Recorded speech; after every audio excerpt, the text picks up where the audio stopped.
Boa noite, igreja do Senhor Jesus. Deus abençoe a cada um de vocês com a graça do Senhor Jesus Cristo. Eu estou grato ao Senhor por esses dias de conferência aqui na companhia dos irmãos. Quero fazer um agradecimento especial ao pastor Rafael, pastor Carlos, pelo convite, pela acolhida, pelo tempo de comunhão, e expressar também a alegria de ver vários irmãos da minha geração. Eu vi que alguns aí escaparam das suas igrejas locais para estarem aqui hoje à noite. Espero que vocês não me arrumem encrenca com vossos pastores, tá bom? Mas Deus abençoe, nós nos sentimos honrados com a presença dos irmãos. E continuem, por favor, orando pelo nosso ministério na Igreja Batista Regular da Pituba, em Salvador. E quando forem lá, àquela terra, façam-nos uma visita para louvarmos juntos o nome do Senhor Jesus Cristo. E, meus irmãos, eu quero já conduzi-los para o texto sagrado desta noite, convidando-os todos à segunda carta de Paulo aos Tessalonicenses, capítulo 2. Nós vamos tratar de um tema da mais absoluta importância. Nós temos uma conferência que é voltada para o agir de Deus com foco no dispensacionalismo. Então, os irmãos que estão vindo pela primeira vez, hoje, não acompanharam as outras preleções, nós temos tratado a respeito desse tema. Na primeira noite, falamos sobre o conceito bíblico do reino intermediário. Falamos a respeito do reino de Deus. Há muitos textos do Antigo e do Novo Testamento que descrevem um reino que é diferente desse, melhor do que esse, mas também não é o estado eterno. Hoje, pela manhã, nós apresentamos um resumo da hermenêutica dispensacionalista, porque nós entendemos que essa é a forma mais saudável de ler as Escrituras. E hoje à noite eu vou tentar afunilar com os irmãos para um tema bem mais particular, que faz parte, sim, da hermenêutica dispensacionalista, mas também tem relação direta com a identidade batista regular. Então nós vamos falar sobre anticristo, sobre dia do Senhor, sobre arrebatamento, e nós vamos tratar disso aqui na segunda carta de Paulo aos Tessalonicenses. Antes de lermos o texto, deixe-me só dar uma arrumada no terreno aqui, para colocar os irmãos no argumento do apóstolo. É importante os irmãos lembrarem que essa carta foi escrita para uma igreja de novos convertidos. O apóstolo Paulo fundou a igreja de Tessalônica, mas ele esteve pouco tempo entre aqueles irmãos. Na verdade, foram poucas semanas do seu ministério. Se levantou uma grande perseguição, e por conta desse assédio contra a figura, especialmente de Paulo, ele se viu na obrigação de fugir. E ele viajou para Corinto, e aquela igreja ficou sozinha, uma igreja de recém-convertidos, uma igreja, uma comunidade muito grande de crentes, mas que ainda eram infantis do ponto de vista espiritual. E o apóstolo Paulo ficou muito preocupado com eles. A perseguição que caiu sobre o apóstolo Paulo acabou também chegando para aquela igreja. E o apóstolo Paulo viajou para Corinto e mandou Timóteo investigar como é que estava a situação daquela igreja, e ao receber o relatório, o apóstolo Paulo ficou felicíssimo, porque a igreja, embora formada por novos convertidos, estavam permanecendo fiéis. Eles suportaram a perseguição com um espírito de renúncia, de submissão a Deus, e ao mesmo tempo de muita perseverança espiritual, e isso alegrou o apóstolo Paulo, e ele escreveu 3 capítulos da primeira epístola, só elogiando esses crentes, pela postura deles diante do sofrimento. Embora eles fossem novos convertidos, eles eram espirituais, eles obedeceram ao mandamento do Senhor Jesus. Mas ele também escreveu essa epístola para resolver alguns problemas na escatologia daqueles irmãos. Eles tinham confusões a respeito do que era o arrebatamento, como é que funcionava o dia do Senhor, o que aconteceria com os mortos em Cristo, e todas essas questões trouxeram angústias, problemas para aqueles irmãos, sofrimentos para eles. Então o apóstolo Paulo escreveu essa primeira carta. Entre a primeira e a segunda carta, que é o objeto da nossa avaliação hoje à noite, houve pouco tempo. E os irmãos vão perceber que o apóstolo Paulo, no capítulo 2, ele retoma o tema da primeira carta. E eu vou tentar mostrar para os irmãos por que ele fez isso e como isso se conecta a nós hoje. Então ele vai falar sobre como o arrebatamento, o dia do Senhor, se encaixa dentro dos planos de Deus. Então é isso que nós vamos falar hoje à noite. E os irmãos vão acompanhando comigo a leitura da palavra do Senhor, enquanto nós vamos procurando compreender o que Deus tem a nos ensinar. Quero só, antes de continuar, dar uma advertência para os irmãos, tá bom? Vamos manter o foco na palavra do Senhor, evitar as distrações. Se acabar a energia, não tem problema. Nós vamos continuar glorificando, louvando ao Senhor, fazendo como os crentes da igreja primitiva, que não tinham energia, não tinham instrumentos musicais, e nem por isso o culto deles era menos fervoroso. Então, fica calmo, tá bom? Vamos louvar o nome do Senhor aqui, enquanto ouvimos a palavra, porque a palavra de Deus também faz parte da nossa adoração. Eu tenho muita preocupação com isso, irmãos. Eu tenho muita preocupação com esse ponto, porque lá na parábola do semeador, o Senhor Jesus advertiu que quando a palavra está sendo semeada, o ladrão está trabalhando para roubar a palavra no momento em que ela está sendo implantada.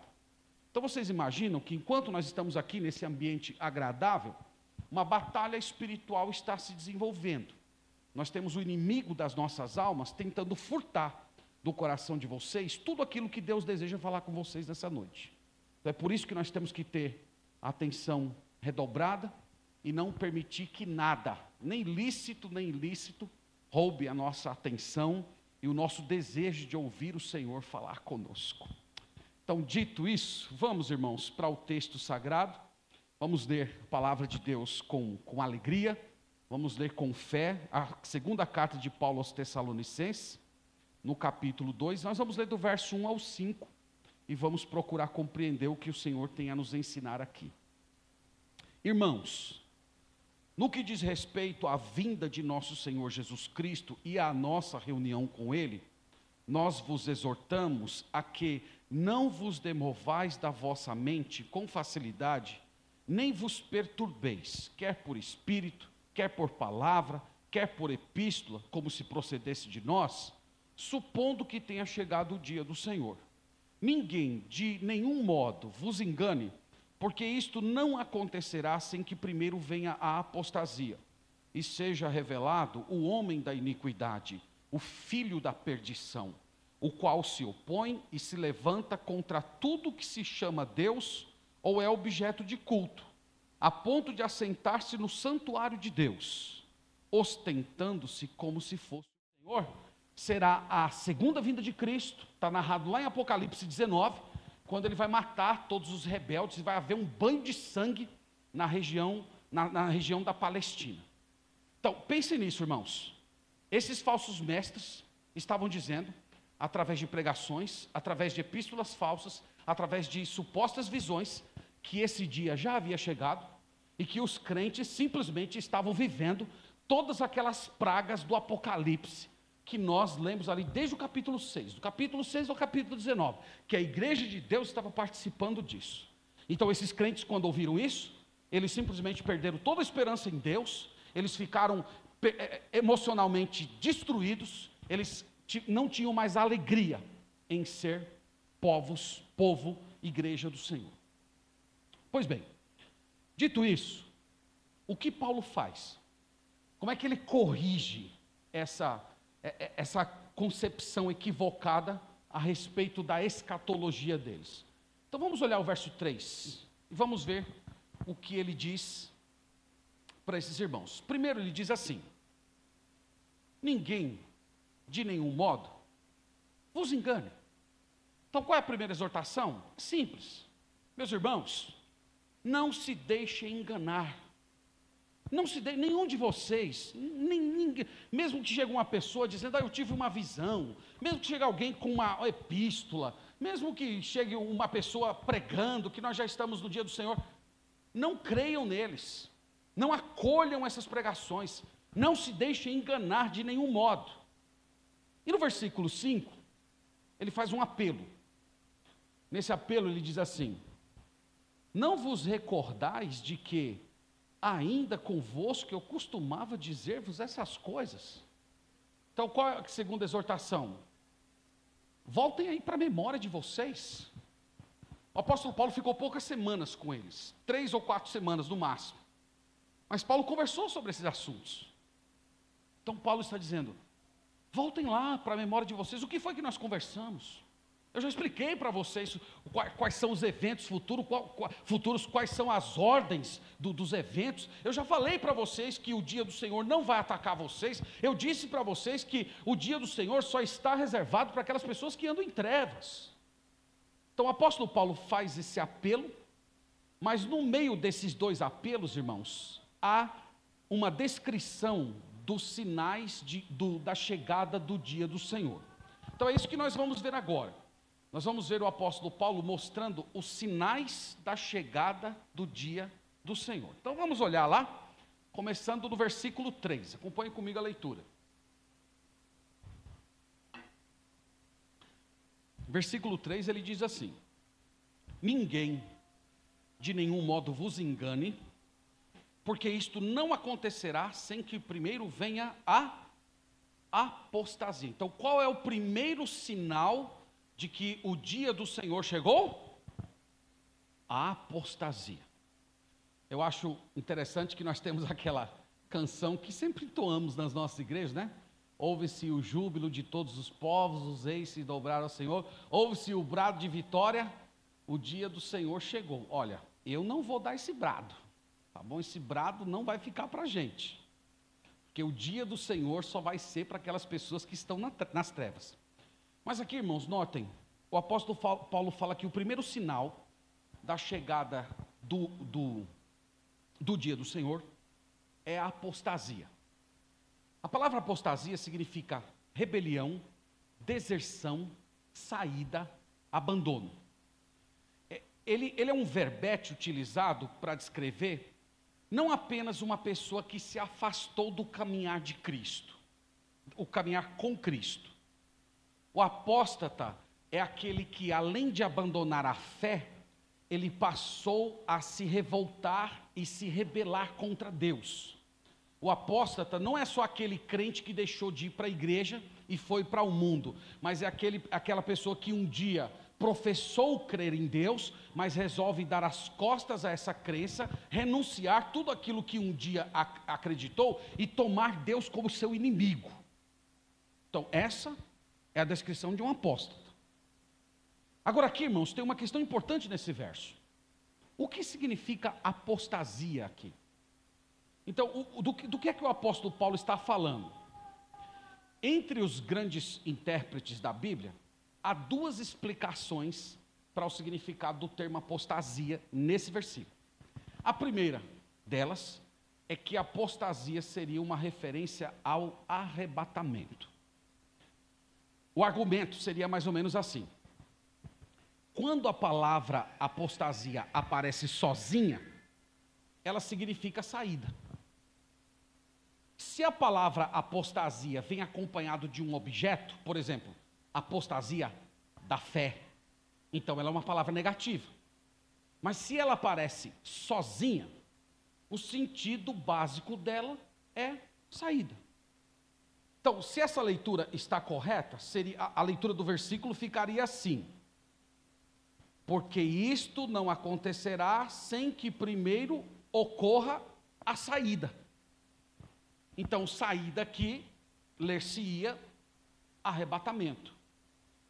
Então, irmãos, se essa interpretação estiver correta, aqui nós teríamos uma defesa do arrebatamento pré-tribulacional, que inclusive é a nossa teologia batista regular.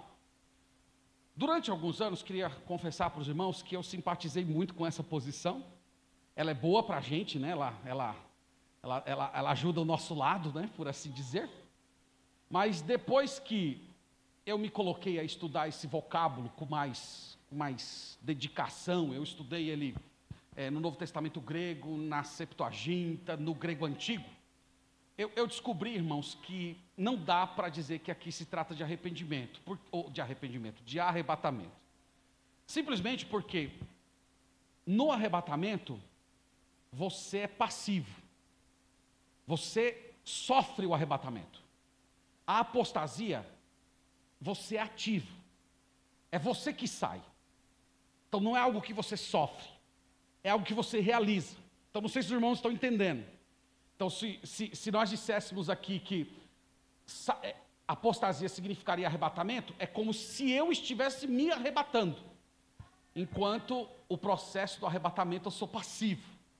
Então depois de pensar sobre isso e considerar, eu percebi que não é uma boa interpretação, embora eu gostaria muito que somasse mais para o nosso lado, mas não seria honesto sustentar esse tipo de coisa.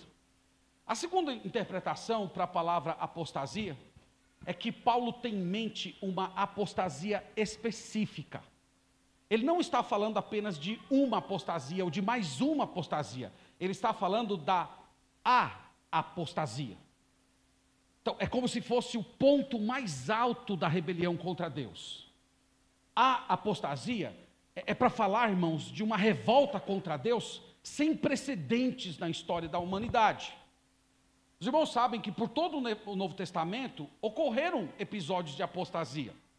1 João 2,18 fala, eles saíram do nosso meio porque não eram dos nossos.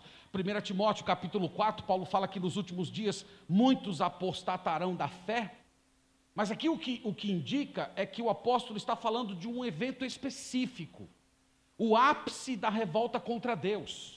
A blasfêmia e o ódio contra Deus sendo levados a uma intensidade que jamais foi vista em todo o tempo.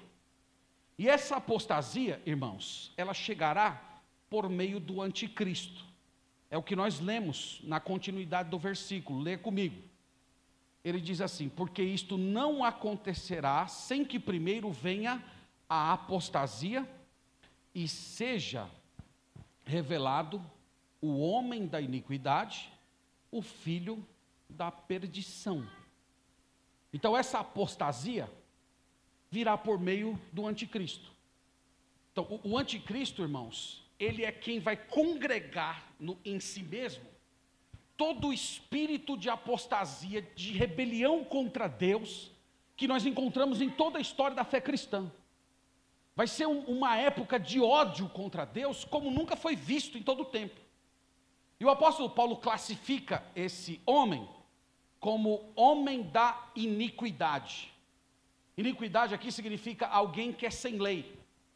Então o anticristo será o homem mais sem lei que esse mundo já conheceu. Ele não terá qualquer consideração pela verdade de Deus, pela palavra de Deus, pela vontade de Deus. Tudo aquilo, irmãos, que diz respeito a Deus, a verdade do Senhor, aquilo que flui de Cristo, ele será oposto, ele vai desafiar isso.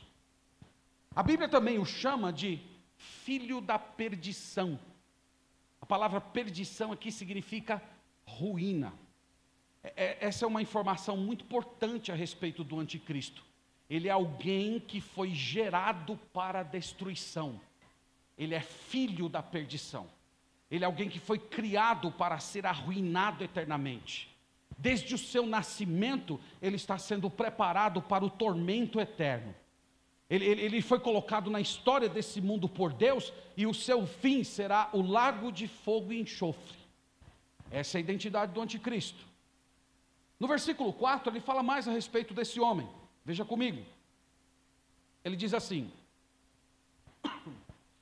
o qual se opõe e se levanta contra tudo que se chama Deus ou é objeto de culto, a ponto de assentar-se no santuário de Deus, ostentando-se como se fosse o próprio Deus. E aqui, irmãos, esse é o maior ato de apostasia da história da humanidade. O anticristo se assentará no lugar de Deus, no templo de Israel, em Jerusalém, se apresentará ao mundo como se fosse um tipo de Messias, como se fosse um tipo de Deus, e requererá a adoração das pessoas. Os irmãos sabem que para essa profecia ser cumprida, é necessário um novo templo, e não pode ser esse do Edir Macedo, que tem na cidade de São Paulo. Tem que ser um templo lá na cidade de Jerusalém, Os irmãos sabem que na cidade de Jerusalém hoje, no local onde foi o templo de Salomão, existe uma mesquita. Então alguma coisa vai ter que acontecer, algum milagre vai ter que acontecer, porque aquela mesquita vai ter que sair de lá e ser erigido um templo de adoração do povo de Israel. Isso é um milagre, mas não é menos milagre do que a fundação do Estado de Israel em 1948. Depois de 1948, nós não achamos que nada é impossível. Mas o texto diz, irmãos, que ele vai se opor a Deus e ele vai exigir adoração como se fosse o próprio Deus. Em Daniel capítulo 9, versículo 27, nós temos uma explicaçãozinha lá de como isso ocorreria. Daniel 9, 27 diz que o príncipe, o anticristo, vai fazer um trato com Israel durante 7 anos, mas na metade da semana, isto é, com 3 anos e meio, ele vai rasgar esse contrato e vai passar a atacar Israel. Então vai ser nesse momento em que ele vai se assentar no trono e vai se ostentar como Deus e exigir a adoração das pessoas. Em Apocalipse 13, versículo 7, diz que ele vai perseguir os crentes e se tornará um líder mundial. Então será nessa época, irmãos, que ele vai se estabelecer em Jerusalém e vai congregar nele mesmo a função de governante supremo e de sumo sacerdote da religião satânica. Então essa é a figura do anticristo. Só para os irmãos verem o que Jesus falou sobre esse momento, dê uma olhada comigo em Mateus capítulo 24, vamos até lá por favor, só para os irmãos verem essa mesma descrição que lemos aqui no apóstolo Paulo, na fala do Senhor Jesus Cristo. Mateus 24,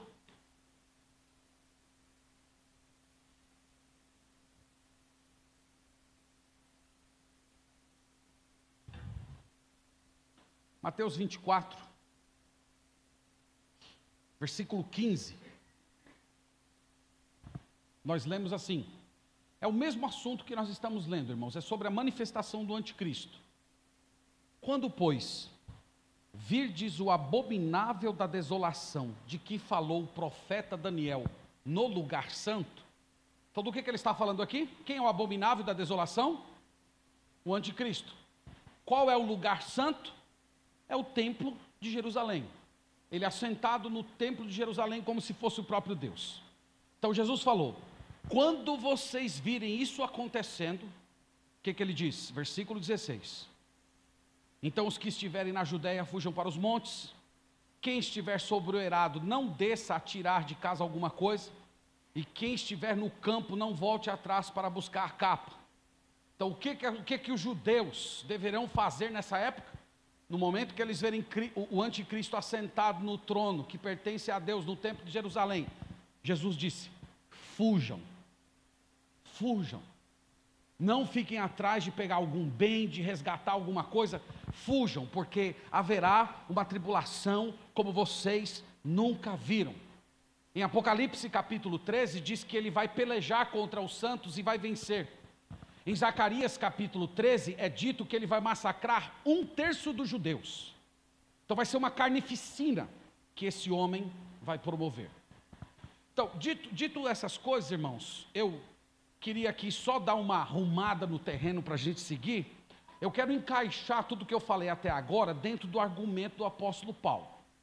Então o apóstolo Paulo disse assim, não fiquem desesperados achando que o dia do Senhor chegou. Por que vocês não precisam ficar desesperados? Na primeira carta ele diz, o dia do Senhor não é para crente. O dia do Senhor está reservado apenas para aqueles que estão em trevas. Aqui ele está dizendo, o dia do Senhor vai acontecer com a manifestação do homem da iniquidade, com o anticristo. É como se ele estivesse perguntando assim, vocês viram o anticristo por aí? Vocês estão vendo o anticristo na cidade de Tessalônica? Vocês estão vendo o anticristo no Império Romano? Os crentes, não estamos vendo. Então, se acalmem, se acalmem. Eu já disse para vocês que vocês não vão sofrer no dia do Senhor. E qual é a grande esperança, irmãos, de todo crente? Vá lá para o capítulo 2, volte para lá, por favor. Qual é a grande esperança da gente? Aqui eu quero tornar o verso 1, porque o verso 1 ele conecta tudo isso que nós estamos falando. No verso 1 nós lemos assim, irmãos, no que diz respeito à vinda de nosso Senhor Jesus Cristo e a nossa reunião com Ele. Então, qual é a nossa grande esperança, irmãos? A vinda do Senhor Jesus, a nossa reunião com Ele. Em outras palavras, nós estamos aguardando Cristo, nós não estamos esperando o anticristo. A nossa grande esperança, o próximo momento histórico que vai marcar a nossa história, o momento melhor da nossa existência, vai ser quando Cristo voltar. Então é como se Paulo estivesse dizendo assim: não tenham medo, vocês não precisam ficar temendo o anticristo, vocês vão ser reunidos com Cristo, Ele vai levar vocês para casa. Esse é o próximo evento da história da salvação. Então os irmãos lembrem que falsos mestres haviam se filtrado na igreja, dizendo que o dia do Senhor já havia chegado. Esses crentes ficaram arrasados, pensaram que iriam sofrer todos aqueles castigos terríveis que estão no livro de Apocalipse, e quando souberam disso, ficaram desesperados.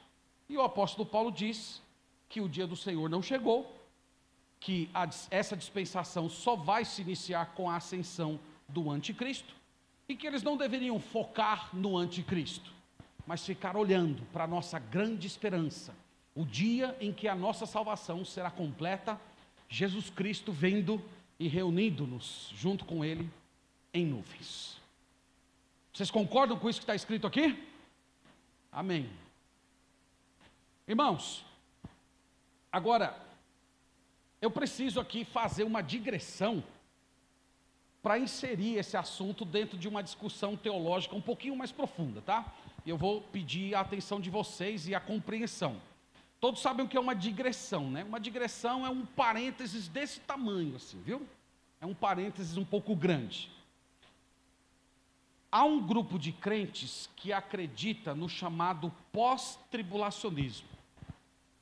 O pós-tribulacionismo diz que a igreja experimentará o arrebatamento, mas apenas após a tribulação. Então, os pós-tribulacionistas dizem basicamente que a igreja irá padecer no dia do Senhor. Os batistas regulares, historicamente, são pré-tribulacionistas. A igreja não vai passar pelo dia do Senhor. O dia do Senhor é só para aqueles que estão em trevas, conforme lemos na primeira carta, no capítulo 5. Então, antes do dia do Senhor, Jesus virá buscar a sua igreja. Essa é a parousia de Cristo. E só depois que a igreja foi levada para o céu, então se dará início aqui na terra, o dia do Senhor. Mas como eu disse para os irmãos, na visão pós-tribulacionista, a igreja estará na terra no dia do Senhor. A igreja será guardada pelo Senhor durante a ira de Deus. Então ela não vai ser guardada da ira, mas ela vai ser guardada na ira. Então a igreja pode até sofrer com a ira do anticristo, mas não sofrerá com a ira de Deus, assim dizem os pós-tribulacionistas. Alguns afirmam que a igreja pode até padecer indiretamente com as catástrofes naturais. Os irmãos lembram que lá em Apocalipse fala do resfriamento do planeta, fomes, terremotos, falta de água potável. Embora os crentes possam até sofrer indiretamente com essas calamidades, mas eles não serão objetos diretos da ira de Deus. Pois bem, então eu gostaria de mostrar para os irmãos algumas razões que me levam a acreditar que o pós-tribulacionismo está incorreto, que essa concepção teológica não é a melhor forma de ler esse texto que nós acabamos de falar aqui para os irmãos, de mencionar. Então, eu queria começar com esse próprio texto que nós acabamos de ler.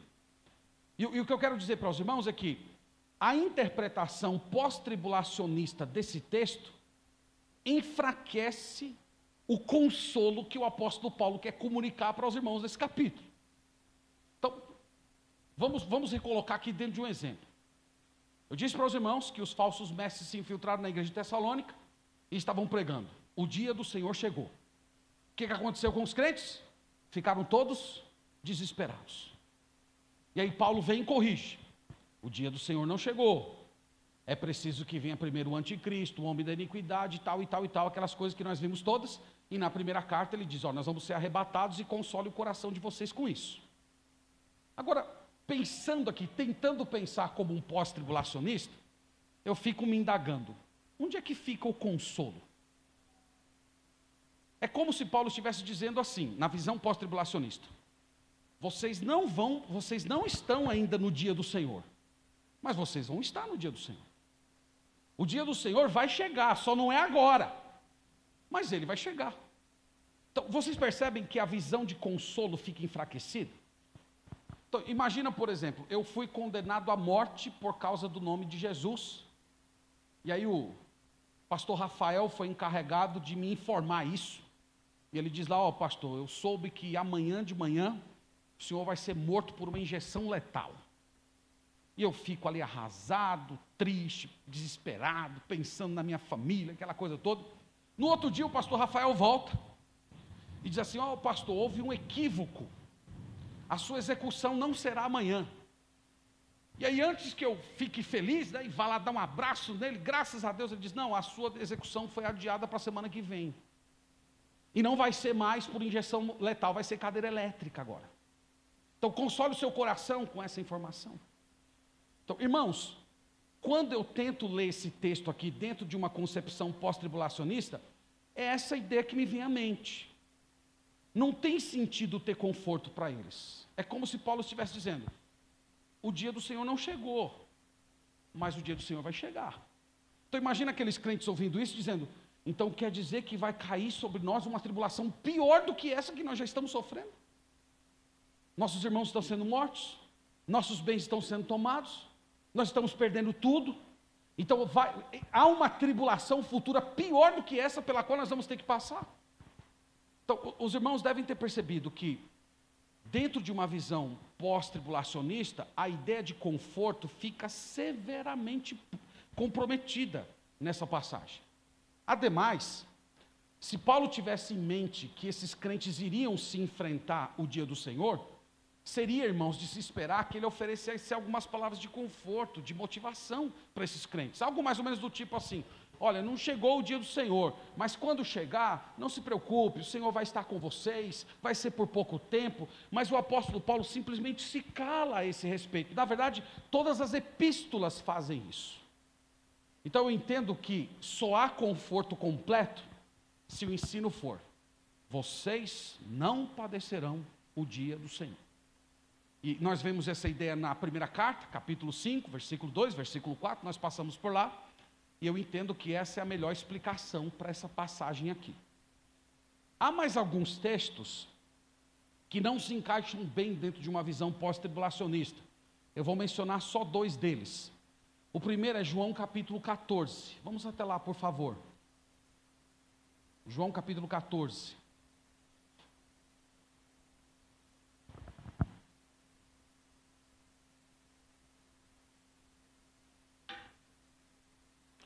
João capítulo 14, do verso 1 ao 3. Como é que estão aí, irmãos? Vocês estão cansados? Tem alguém que está dormindo? Se dormir, vai para o inferno, viu? Brincadeira, gente, é brincadeira. Calma. João 14. Jesus fala assim: não se turbe o vosso coração. Credes em Deus, crede também em mim. Na casa de meu pai há muitas moradas. Se assim não fora, eu vou-lo teria dito, pois vou preparar-vos lugar.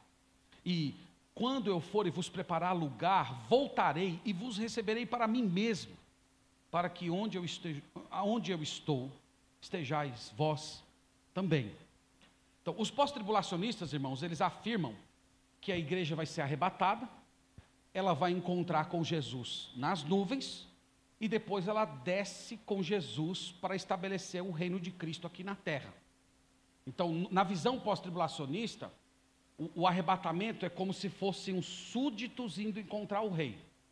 Eles encontram o rei nas nuvens e voltam com o rei entrando no domínio, no novo domínio dele, que seria essa terra.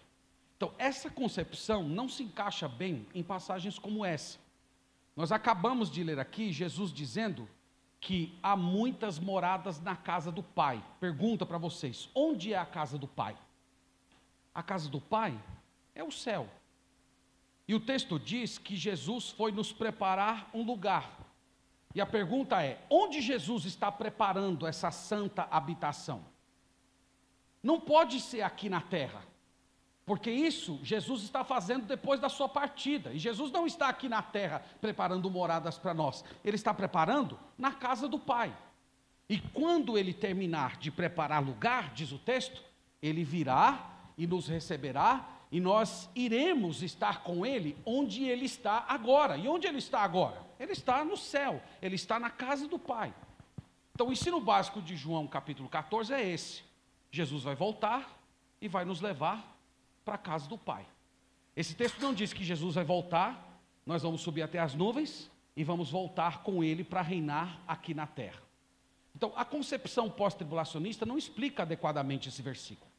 Agora a visão pré-tribulacionista, irmãos, explica perfeitamente essa passagem. Então nós cremos que vai acontecer assim: antes do estabelecimento do reino, os crentes da igreja serão chamados por Jesus na parousia de Cristo para a casa do Pai. Então Jesus vai nos levar para a casa do Pai, e nós vamos ficar lá com Ele, nas moradas santas, eternas. Esse texto tem muitos paralelos com 1 Tessalonicenses 4, o arrebatamento com Jesus, encontrando, estando para sempre com Ele, conforto, tudo está presente nas duas passagens. Então nós vamos para a casa do Pai, nós vamos permanecer um tempo na casa do Pai, e depois nós vamos voltar com Jesus, para a inauguração do seu reino nesse mundo. Então a visão pré-tribulacionista explica perfeitamente essa passagem, enquanto a pós-tribulacionista é tremendamente inadequada. A mesma coisa em Mateus 25, vamos até lá, por favor. Mateus 25, versículo 31.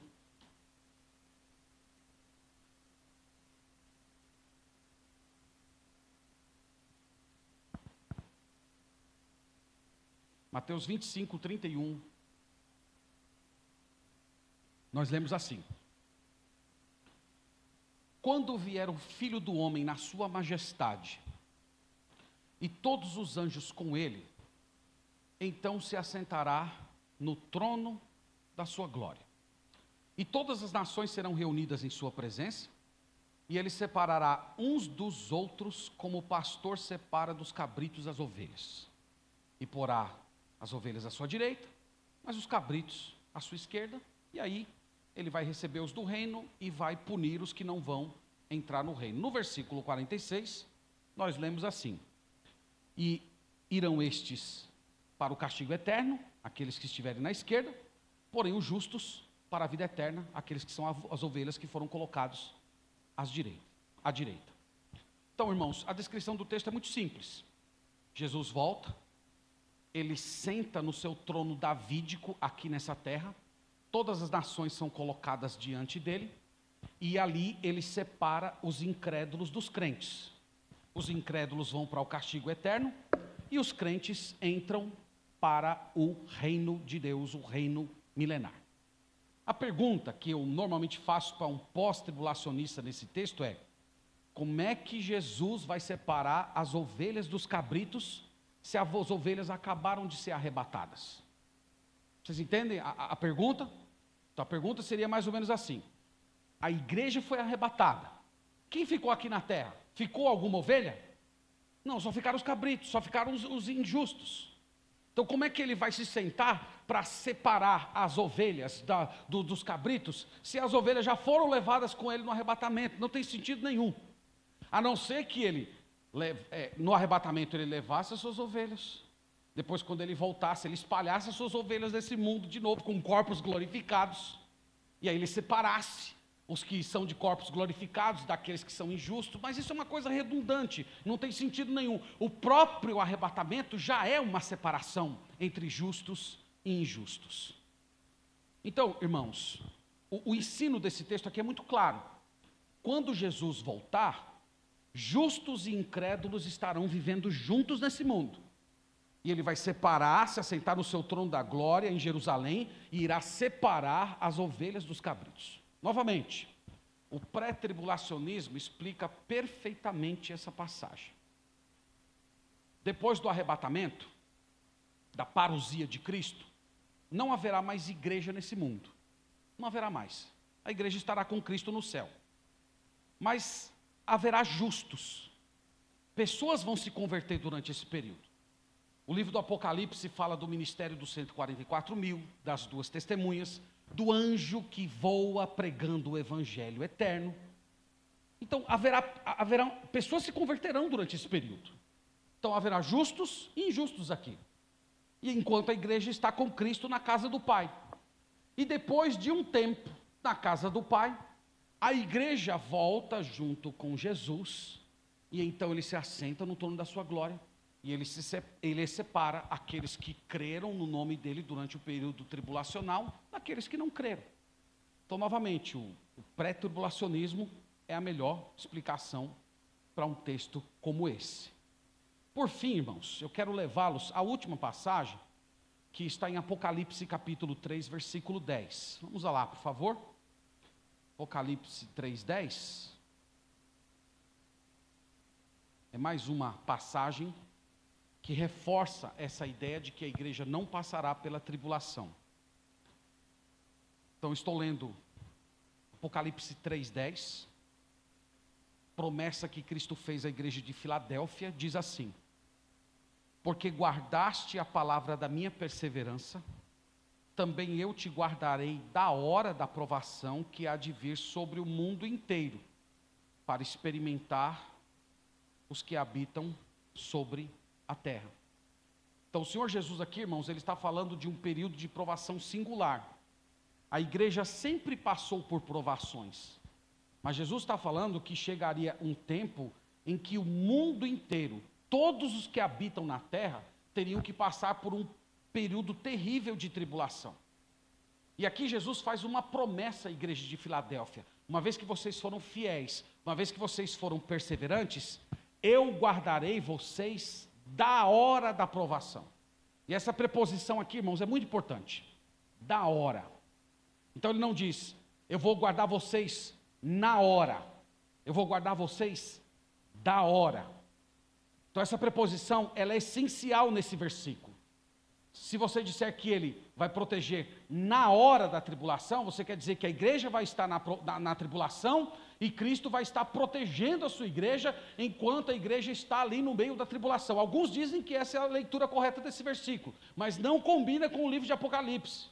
Porque quando nós chegamos no capítulo 6, lá há uma multidão de mártires. Então, se Cristo guardaria a sua igreja na hora da tribulação, não poderia haver tantos mártires, pessoas de todas as línguas e povos que foram sacrificados pelo anticristo durante o período da tribulação. Então, isso não tem sentido. Ele diz, eu vou guardar vocês da hora da tribulação. A preposição aqui, a preposição grega que traz a ideia de tirar. Eu vou guardar vocês da hora. Eu vou guardar vocês retirando vocês da tribulação. Em 2 Coríntios capítulo 1, versículo 10, essa mesma preposição é utilizada por Paulo, ele falando da morte, dizendo que Deus guardaria da morte. Ele não guardaria na morte, mas guardaria da morte. Então essa mesma leitura que nós estamos fazendo aqui em Apocalipse 3:10, ela pode ser feita em 1 Tessalonicenses 1:10. Volte para lá, por favor. Porque nós lemos já esse versículo na abertura da nossa pregação, e eu quero fechar essa exposição lendo ele. 1 Tessalonicenses capítulo 1, versículo 10, ele fala assim: e para aguardardes dos céus o seu Filho, a quem ele ressuscitou dentre os mortos, Jesus, que nos livra de quê? Da ira vindoura. Novamente, a mesma preposição que nós acabamos de ver em Apocalipse 3:10. Ele nos livra retirando.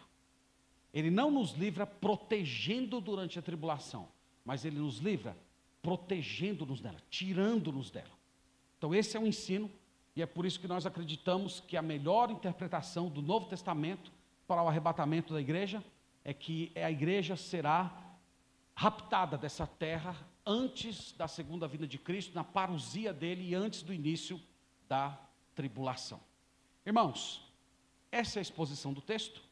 Eu quero agora passar para algumas lições. E eu tenho 3 lições para compartilhar com os irmãos, e depois dessas lições nós vamos orar ao Senhor, agradecendo pela palavra de Deus e pelo Senhor nos proporcionar um ambiente tranquilo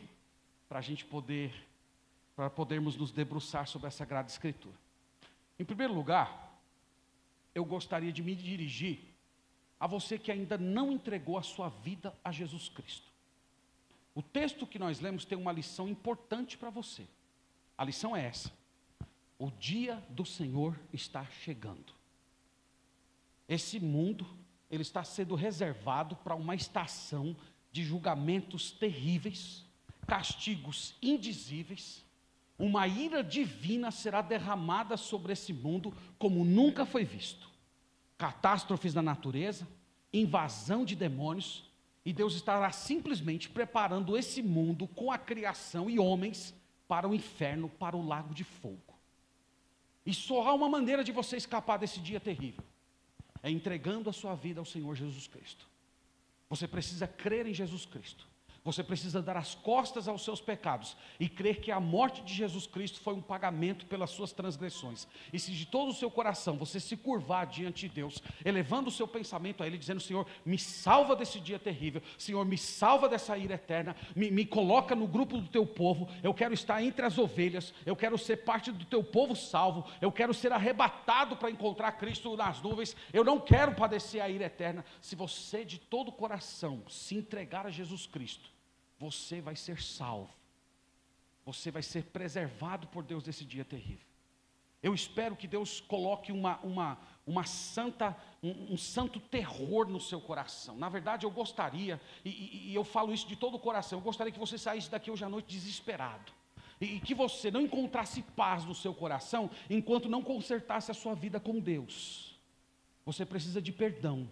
Você precisa de salvação, você precisa ser liberto desse dia terrível, e só há um caminho: Jesus Cristo de Nazaré. Creia nele e você será salvo.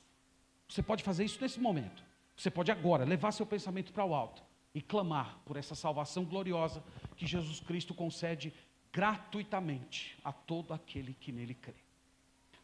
Segundo lugar, irmãos, me dirigindo à igreja agora, muitos enganadores têm lançado mão de mensagens falsas para produzir medo, para bagunçar a ideia dos crentes. Nós vimos isso acontecendo aqui na igreja de Tessalônica, e essa mesma agenda continua sendo utilizada por Satanás na nossa geração. O engano tem chegado de diversas maneiras: pessoas que afirmam ter revelações, espírito de profecia, um documento que ninguém conhecia, como o livro de Mórmon, por exemplo, é mais uma desses documentos estranhos, apócrifos, esdrúxulos, que tem conduzido tantas pessoas à perdição eterna. Nós temos, por exemplo, os adventistas do 7º dia, que fazem aquela salada amarga, com aquele negócio que Cristo entrou no céu, mas no Santo dos Santos ele só entrou no século XIX, e eles dizem tudo isso porque uma mulher chamada Ellen White recebeu um tipo de espírito de profecia. Irmão, Satanás tem operado para conduzir os crentes ao engano, à confusão, ao medo, ao desespero.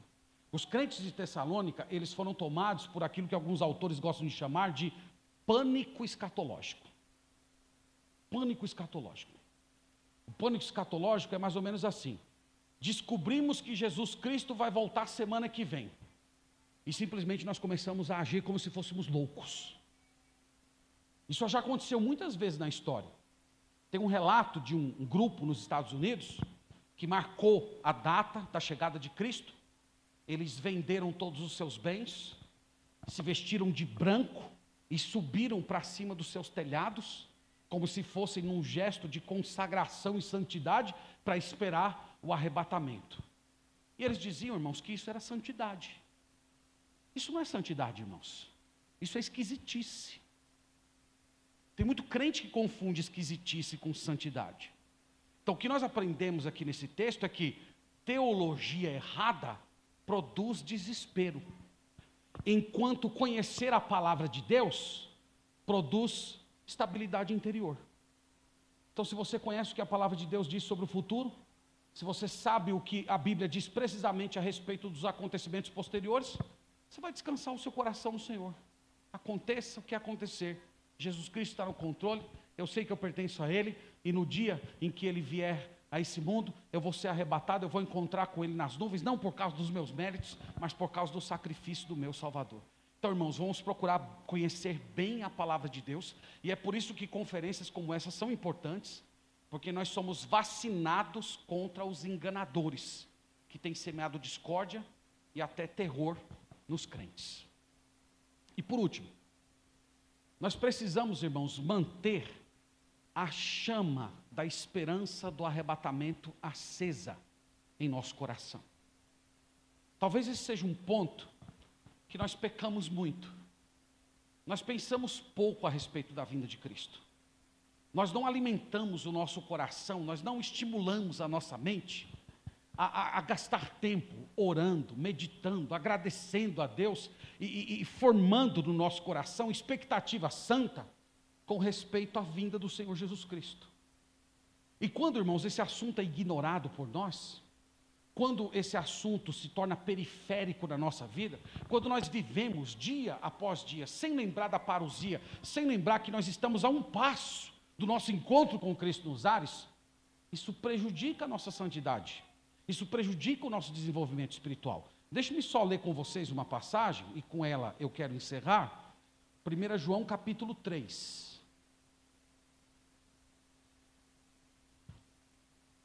1 João capítulo 3.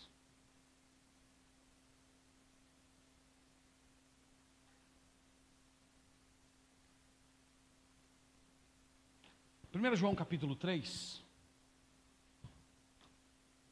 verso 3, nós lemos assim: e a si mesmo se purifica todo o que nele tem esta esperança, assim como ele é puro. Então ele fala aqui de uma esperança purificadora. Qual é a esperança, irmãos, que nos purifica? O verso 2 diz: amados, agora somos filhos de Deus, e ainda não se manifestou o que haveremos de ser. Sabemos que, quando Ele se manifestar, seremos semelhantes a Ele, porque haveremos de vê-lo como Ele é. Então, qual é a esperança que o apóstolo João menciona aqui? A esperança é a manifestação de Cristo, é a chegada de Cristo. E ele diz que essa esperança, isto é, um coração aquecido, um coração que vive se encantando dia após dia, celebrando já as bênçãos desse mundo vindouro, trazendo a esperança futura para o presente. Ele diz que as pessoas que vivem assim, que organizam o seu coração em torno dessa esperança, essas pessoas serão purificadas. Você vai se tornar um crente mais santo, você vai orar mais, você vai louvar mais ao Senhor, você vai ser mais comprometido com a verdade de Deus. Você não vai permitir que os cuidados desse mundo enredem o seu coração. Você não vai viver tão impressionado com carreira, dinheiro, posição, popularidade, todas essas coisas que as pessoas passam a sua vida inteira buscando. Essas coisas não vão mais cativar a sua alma, porque toda a sua vida, todo o seu coração, todos os seus afetos estão focados em Cristo. Eu estou aguardando Cristo. Eu estou vivendo cada dia da minha vida na esperança de que Cristo vai chegar. Eu não vejo a hora que isso aconteça. Ora vem, Senhor Jesus, Maranata. Esse é o desejo do meu coração. Há 3 semanas atrás, eu acompanhei a irmã Helena. A irmã Helena, ela estava na nossa igreja e ela vinha lutando com um câncer há vários anos. E ela já estava prestes a partir, e ela pediu para me chamar, e eu cheguei lá, uma serva de Deus muito dedicada. Eu perguntei: dona Helena, como é que a senhora está? Ela disse: pastor, fisicamente eu estou fraca, mas o meu espírito está em regozijo, eu estou prestes a ver Jesus Cristo, pastor. E ela olhava para os seus filhos, os filhos estavam todos ao redor do leito dela.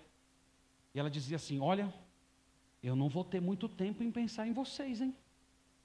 Eu vou estar tão encantada com Jesus Cristo, olhando para Ele, na companhia dEle, que eu acho que eu não vou pensar muito em vocês, enquanto eu estiver lá com Ele. Eu perguntei assim para ela: irmã Helena, o que a senhora gostaria que eu fizesse para com os seus filhos? Aí ela levantou as mãos, fez assim: anime-os, pastor, anime-os. Jesus Cristo está voltando, o nosso Salvador está chegando. Ajude eles a olhar para frente, para o futuro, a não ficar pensando na morte, mas focar na vida eterna. É essa esperança, meus irmãos, que nos santifica. É essa esperança que muda a nossa vida. É essa esperança que faz a gente dizer não para o pecado. Provavelmente você que está aqui essa noite, que tem regularmente se entrega ao pecado, uma das razões é que a esperança de Cristo foi varrida do seu coração. E a partir do momento em que Cristo não ocupa mais o centro da sua vida, as paixões, a carne, o próprio diabo vão tentar ocupar esse vácuo da sua alma. Você precisa de Jesus. Talvez você chegou aqui hoje à noite pensando assim: eu estou precisando de uma nova experiência espiritual, eu estou fraco, eu estou desmotivado. Não, você não precisa de uma nova experiência espiritual. Você precisa de novos pensamentos.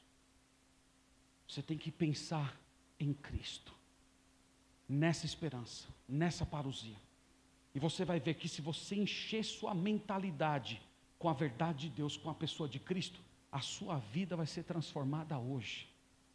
Então, irmãos, eu encerro a nossa conferência com esse apelo: vamos olhar para Jesus Cristo, vamos entoar canções a Jesus Cristo, vamos elevar orações a Jesus Cristo, vamos agradecer pela vinda de Cristo e clamar pela sua segunda vinda. E quando nosso coração estiver cheio dele, o fervor espiritual vai explodir na nossa vida, e nós nunca mais seremos as mesmas pessoas. Portanto, que Deus nos abençoe e que a palavra do Senhor habite ricamente o nosso coração. Amém? Vamos orar, irmãos, a Deus nesse momento. Te bendizemos, Senhor, pela Tua palavra. Ela é maravilhosa. Às vezes, Senhor, ela é complexa para a nossa mente. Mas te agradecemos porque o Senhor nos deu textos difíceis, porque nós podemos nos debruçar sobre ele, nos dedicar a ele, e através desses textos termos uma instrução tão profunda, tão gloriosa. Te agradecemos, Senhor, por isso. Te agradecemos porque o Senhor não nos deixou órfãos. Nós temos o conselho da Tua palavra para nos orientar a cada dia. Nós oramos, Pai, esta noite, clamando pela vinda de Cristo. Nós clamamos pela sua parousia. Nós expressamos, Senhor, de todo o nosso coração o desejo de que sejamos arrebatados desse mundo e encontremos com o nosso Salvador crucificado nas nuvens, e sejamos transformados com novos corpos para desfrutar eternamente da presença dele na casa do Pai. Mas enquanto, Senhor, esse dia não chega, nós oramos pedindo que essa esperança nos santifique, que ela não seja, Senhor, apenas mais um conhecimento intelectual, que não seja apenas mais uma informação que estamos guardando na nossa mente, mas que essa esperança nos santifique, nos purifique, mude os nossos valores, nos faça semelhantes ao Senhor Jesus Cristo. Nós oramos, Senhor, por esta igreja, pelos seus pastores, por sua liderança, pelos crentes que aqui congregam, por aqueles que o Senhor tem chamado. Oramos, Senhor, para que essa esperança gloriosa seja a nota que vai conduzir cada ato dessa igreja, cada reunião, cada momento de comunhão, cada culto. Permita, Senhor, que nesse púlpito a Tua palavra seja pregada com fidelidade, no poder do Espírito Santo, e leve pessoas à mudança, à conversão, ao crescimento espiritual, e que o ministério dessa igreja se expanda, alcançando esse bairro, essa cidade e as nações. Pedimos isso para a Tua glória, no nome do Teu Filho Jesus. Amém. Amém.